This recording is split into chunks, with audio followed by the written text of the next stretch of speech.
안녕하세요. 복음은 지금의 여승훈 목사입니다. 캘리포니아는 3주 안에 지금까지 규제가 되었던 행정명령이 거의 해제될 것으로 보입니다. 일상의 일들이 다시 재개된다 하더라도 행정명령이 내리기 이전에 비해서 여러 가지 변화가 따를 것으로 예상됩니다. 그 변화들은 이전보다는 대체적으로 열악한 상황이 될 것입니다. 그러나 사람들이 변화된 열악한 상황에 주저앉지 않고 다시 일어서기 위해서 다양한 삶의 방식으로 용기 있는 도전들을 시도할 것입니다. 새롭게 도전하는 대장정에 돌입하는 모든 이들에게 응원과 격려를 보내드립니다.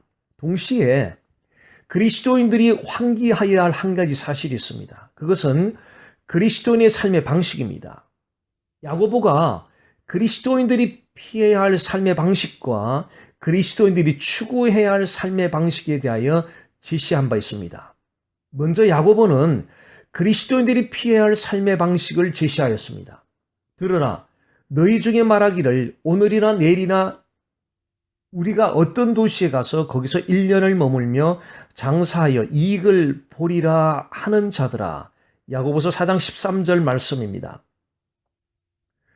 야고보가 염두에 두고 있는 사람들의 삶의 방식은 하나님의 뜻을 무시하고 자신들의 이익에만 집착해서 사는 것입니다. 그런 사람들은 어떤 영역이 되었든지 상관없이 언제나 하나님의 뜻을 구하기보다는 자신들의 이익을 우선적으로 구하는 사람들입니다.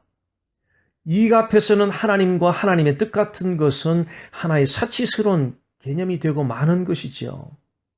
야고보는 그리스도인이라면 그래서는 결코 안 된다는 권면을 하고 있습니다.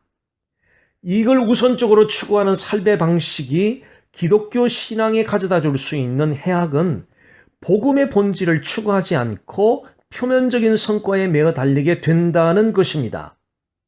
지난 수십 년간 한국 교회는 표면적으로 대단한 성과를 이루었습니다. 숫자적으로 세계 10대 교회가 한국에 있습니다. 숫자적으로 본다면 그 어느 나라의 교회들보다 한국 교회들이 사회에 미치는 영향력이 지대하게 나타나야 합니다.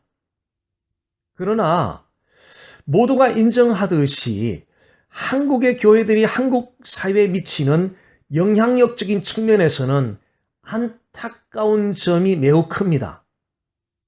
그레이스 커뮤니티 교회를 담임하고 있는 존 맥가더 목사님은 한국 교회를 향해서 포스트 모더니즘의 급격한 물결에 휩쓸려 본질을 잃어가고 있다고 지적한 바 있습니다. 그렇다면 본질을 추구하는 그리스도인의 삶의 방식은 어떤 것이어야 합니까? 야고보가 제시한 그리스도인의 삶의 방식을 들어보겠습니다. 너희가 도리어 말하기를 주의 뜻이면 우리가 살기도 하고 이것이나 저것을 하리라 할 것이거늘. 야고보서 4장 15절입니다. 여기서 강조되는 말은 주의 뜻이면입니다. 주의 뜻이면 살기도 하고 이것저것도 하겠다는 것입니다. 이것저것을 하겠다는 것이 우선이 아님을 특별히 주목하시기 바랍니다. 야고보가 말하는 이것과 저것은 개인의 이익을 우선하는 일과 본질이 아닌 표면적인 성과를 위주로 하는 일들을 가리킵니다. 주의 뜻이면이라는 단서가 붙는 것은 이것저것을 행하는 기준이 개인의 이익이나 표면적인 성과 이전에 하나님의 뜻이 우선이 되어야 한다는 것입니다. 굉장히 어려운 이야기죠. 제가 어려운 이야기라고 말씀드리는 이유는 우리가 살아가는 현실의 풍조 속에서 개인의 이익이나 표면적인 성과 이전에 하나님의 뜻을 우선 구하고 추구하며 살아간다는 것이 얼마나 어렵고도 어려운 일인가를 잘 알기 때문입니다. 그럼에도 하나님의 뜻을 우선적으로 구하고 추구해야 하는 것은 그리스도 예수의 길이 좁은 문 좁은 길이기 때문입니다. 그리스도인들과 교회들이 가야 할 길이 그리스도 예수의 길이 가리키는 좁은 문이요 좁은 길입니다.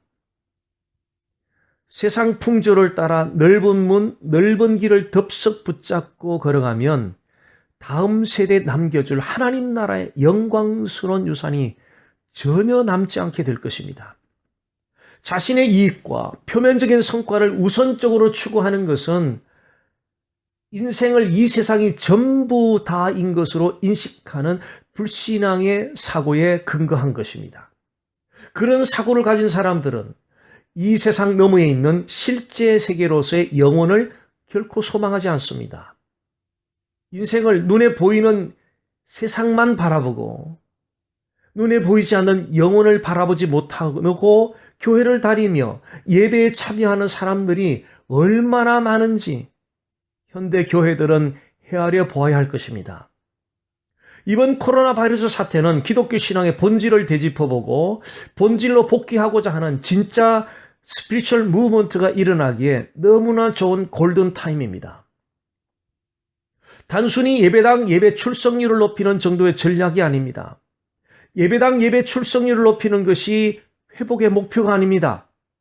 교회에 소속된 사람들의 하나님과의 1:1 관계를 살펴야 합니다.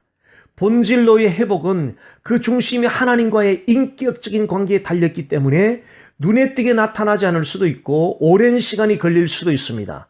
그럼에도 그 길을 가기를 소망하는 것은 그 길이 우리 하나님이 원하시는 길이기 때문입니다. 본질로의 회복을 위해 가는 도중에 만나는 여러 가지 고충들과 어려움들 때문에 결코 낙심하거나 불평하지 마십시오. 왜냐하면 그런 고충들과 어려움들은 하나님이 모든 사람들로 하여금 본질로 돌아가도록 인도하는 방식이기 때문입니다. 하나님의 뜻에 여러분 자신의 뜻을 복종하여 따를 때 최고의 선을 만나게 되고 최고의 영광을 만나게 되고 최고의 만족을 만나게 되고 최고의 기쁨과 즐거움을 만나게 될 것입니다. 인생 마지막 때가 되면 그토록 화려했던 사람들의 공적도 사라지고 부도 사라질 것입니다. 그때가 되면 그리스도 예수의 복음 안에서 하나님과의 인격적 관계를 세워갔던 본질만이 고스란히 남게 될 것입니다. 제가 2000년 겨울 어느 새벽에 쓰러지면서 이것이 인생의 마지막이구나 하는 포기가 찾아오는 그 짧은 순간에 남는 것은 제 옆에 있던 아내도 아니었고요. 사랑하는 두 자녀들도 아니었습니다. 오직 저를 부르시는 하나님과 이 땅에서 쌓아왔던 1:1 관계만이 그 타이밍에 고스란히 남았습니다. 그렇습니다. 영원한 하나님 나라에 들어갈 때 여러분이 가지고 가는 가장 중요한 것은 이 땅에서 예수 그리스도 안에서 쌓아온 하나님과의 인격적인 그 관계입니다. 하나님과의 인격적인 관계를 세워가게 하는 통로가 바로 주 예수 그리스도의 복음입니다. 그래서 오늘도 내일도 영원토록 주님 오시는 날까지 그 무엇보다 주 예수 그리스도의 복음을 전하고 복음을 듣고 복음을 갈망해야 하는 것입니다. 자, 코로나 바이러스 사태가 남겨놓는 기독교의 흔적, 그것이 무엇일 것이라고 생각합니까? 코로나 바이러스가 지나가고 나면 새롭게 생겨나는 많은 문화들이 있을 것입니다.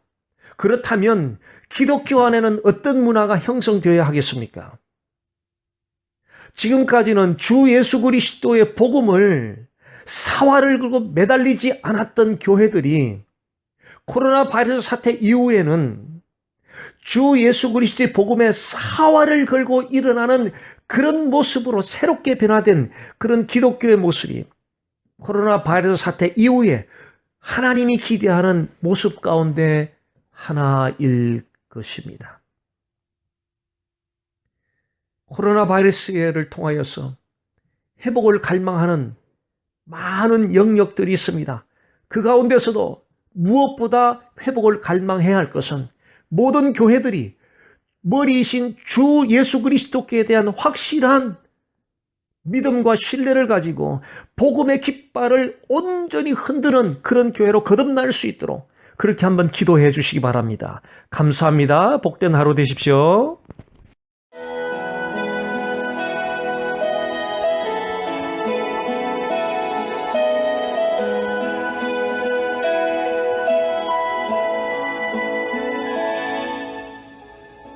지금까지 베이커스필드 아름다운 교회 여승훈 목사님께서 말씀해 주셨습니다.